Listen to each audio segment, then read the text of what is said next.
Burma coup resistance notes September 18, 2022.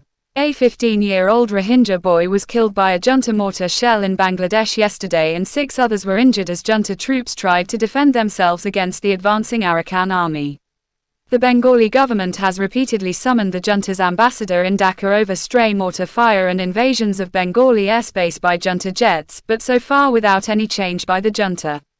A junta sergeant from the Northwest Regional Command Center in Monywa defected to a PDF with full weapons in recent days, saying that the commanders and troops don't trust each other within the junta army, so it is divided against itself and can't last. He is also disgusted by the way the junta attacks the public as the enemy. He says he tried to defect once before but was caught, and reduced in rank as punishment. Ethnic regions. The Northern Alliance met yesterday with the United Wa State Army. What they discussed hasn't been publicized. The meeting took place inside the Wa state. The Northern Alliance includes the most powerful ethnic militaries of northern Burma such as the Kachin, Tarang, Kokang, and Northern Shan SSPP, as well as the Arakan Army.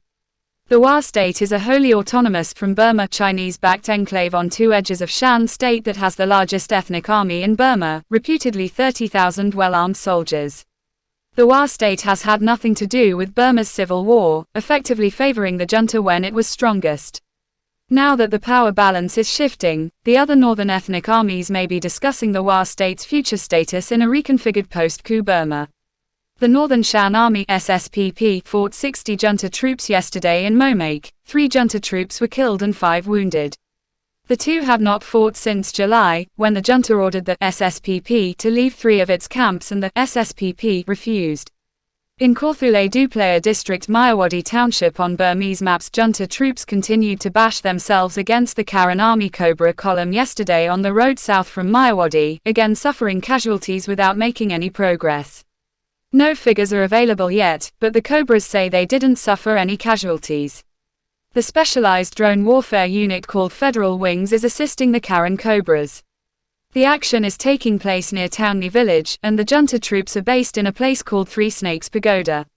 In Karenni state, Karenni forces defended against a junta advance about 10 kilometers north of the state capital Loikor yesterday that included armored vehicles.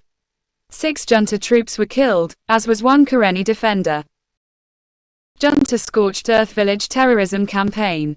Junta troops invaded and ransacked Downtha village of Pork Township, Magway region yesterday, looting homes, stealing motorbikes, and sending the population fleeing as refugees. This happens to be the home village of a prominent pro-junta Buddhist nationalist monk. The civilian death toll from the junta's attack on a village and school in Deepayan Township, Zagaring region 2 days ago has risen to 13, including 7 school children shot by junta troops. People's Defense Forces PDFs. In Zagaring region, after PDFs in Tants Township intercepted and killed 10 junta troops yesterday, they attacked again today. 2 vehicles full of junta wounded left the battle scene, but the total number of casualties isn't known. A PDF camp in Monywa Township was raided today due to snitching by a junta Dalan. The PDF members escaped safely with their weapons, but a lot of money and equipment were lost when the junta burned the camp.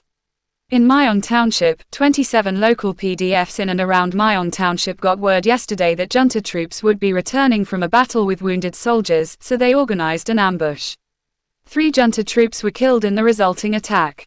In Mandalay region, 3 PDFs attacked junta troops in Myanshan Township on September 16 for 30 minutes, killing 5 of them including an officer. In Irrawaddy region, the junta has withdrawn soldiers guarding sea exits in the river delta and replaced them with aging veterans who were forcefully conscripted for the purpose. It is yet another sign of the junta's deepening personnel shortage. Urban warfare. In Yangon region, another majority NLD political party member was tortured to death in junta custody. In Tuan Township, a woman was kidnapped healthy on August 27, and 2 days later the family was informed of her death. The next day they were allowed to visit the body, but only see the face, indicating that she suffered disfiguring abuse below the neck. No photos were allowed. Then the junta cremated her in disregard for the family's wishes to destroy the evidence of torture. At the same time, 50 other residents were abducted and tortured. Meanwhile, the bodies of 2 women kidnapped by the junta a month ago have been found in Hatilan Township of Magway region. The junta has declared a night curfew in the military capital Naypyidaw, and gatherings of 10 people or more are banned. This is a sign that the junta feels insecure from PDF attacks even in its central stronghold. Civil Disobedience Movement (CDM). Yesterday was a day of international demonstrations in support of Burma's National Unity Government representative at the UN, Kyaw Tun. Marches took place in Lyon, France, New York, San Francisco, Stockholm, Amsterdam, Bangkok, and other cities. As they do every day, marches in support of Kyaw Tun took place in dozens of liberated areas of Burma as well.